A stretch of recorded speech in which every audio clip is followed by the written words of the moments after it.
Good morning, comic book fam. Good morning. Raven here with another review, and today, probably you know from the title, we're gonna be talking about another Future State book. Yes, I gotta finally collect all those books, and maybe do one long story arc with it. Who knows? That would be a cool video.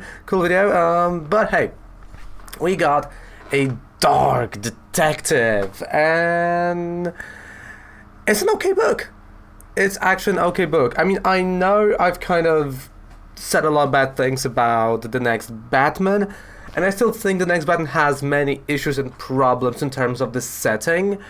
But for this review, I just want to focus on the stories itself, not thinking about mistakes in the setting of the whole thing. It's like the outside and the inside, what the outsiders represent, the Wayne Manor, and that the Arkham Knights are in the Wayne Manor, not Bruce.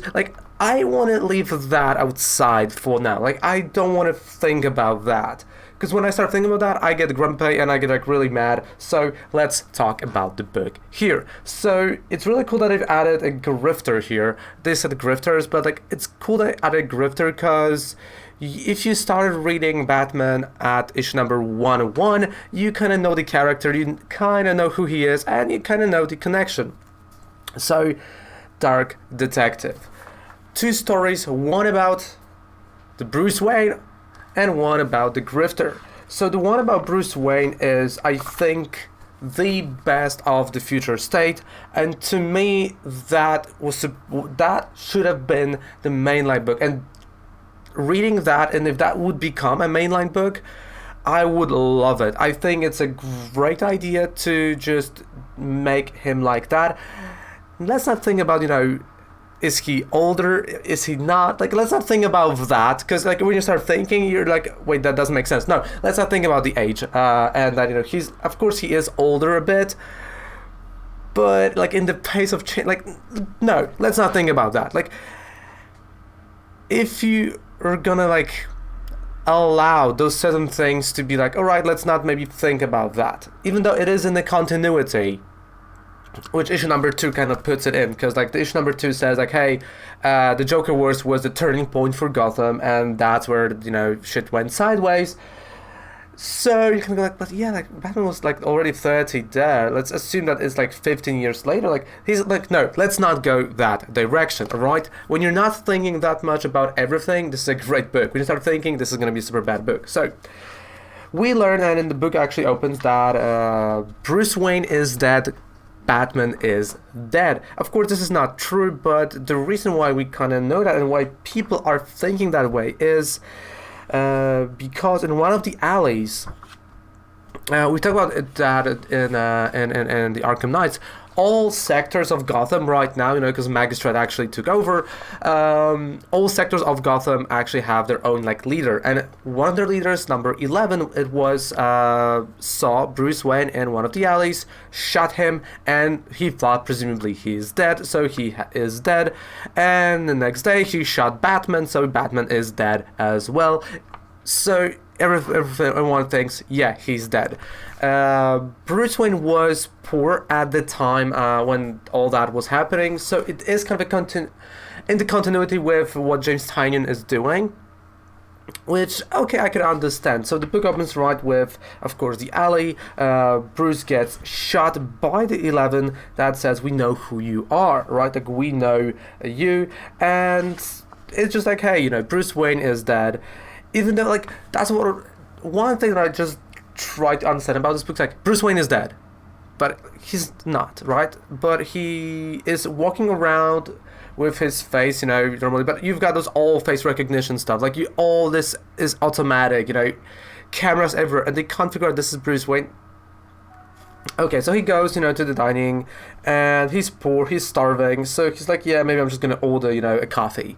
So he orders a coffee, the next time goes yeah, those celebrities, they die quickly, and, there is hey, Batman is dead. He is dead, Bruce Wayne dead, everyone's dead, and as the woman actually is pouring ketchup on her fries, some of the ketchup goes and stains Bruce Wayne's hand. And we learned that when he got shot, actually, he went to the familiar doctor that put him together, stitched him back together, because, of course, Alfred is dead. And we learned that the mask that he has, well, he doesn't have it here.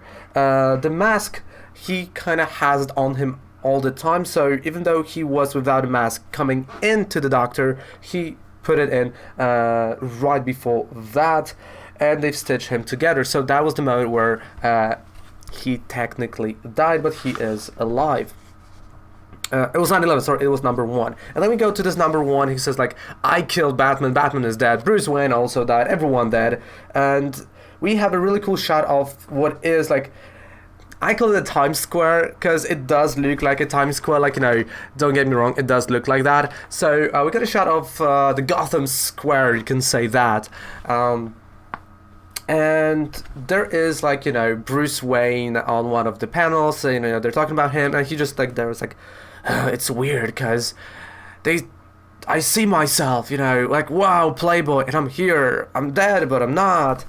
And, he feels weird. He can't find himself in this brand new setting, which, again, it's understandable, but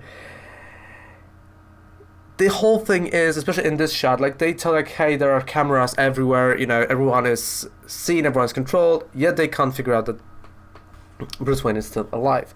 So there is a crime going on, and like, there are, a few muggers that are trying to mug a guy that probably is a restaurant owner who was just throwing out trash from the restaurant.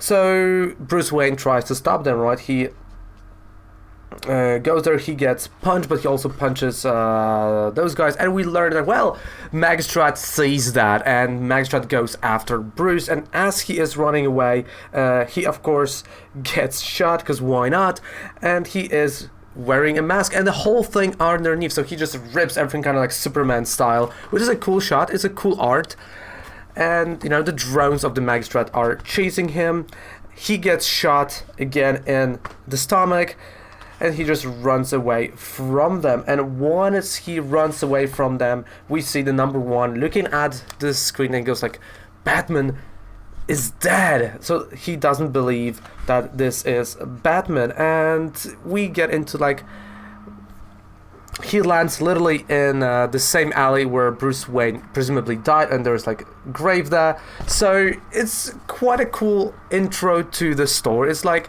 if that would be an issue number 1 of The Dark Detective, I would be happy. I would honestly be like, cool, I want to read a bit more of that. It's not a bad idea. It's actually a pretty cool thing. Then we have the story number 2. No Future Past number 1, and this revolves around the Grifter. And the Grifter, like we've learned, this is a guy, is Cash Cassidy. I believe he's Cash Cassidy. I think he is. Let me just get that. Cole Cash, not Cash Cassidy. So he is a grifter, right? And he is right now laying low. He's not putting his mask, because again, like, all the masked vigilantes are on the radar of Magistrat.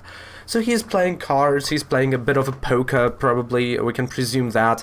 And they're using cards that are sent out by the Magistrat to everyone. And that is a deck of cards, and I've said that in the previous video, with faces of all, like, with all the villains that they are chasing. You can actually see it over here. So they're chasing all those villains. It's kind of like, when there was Iraq War, and, U.S. Army had a deck of cards with, like,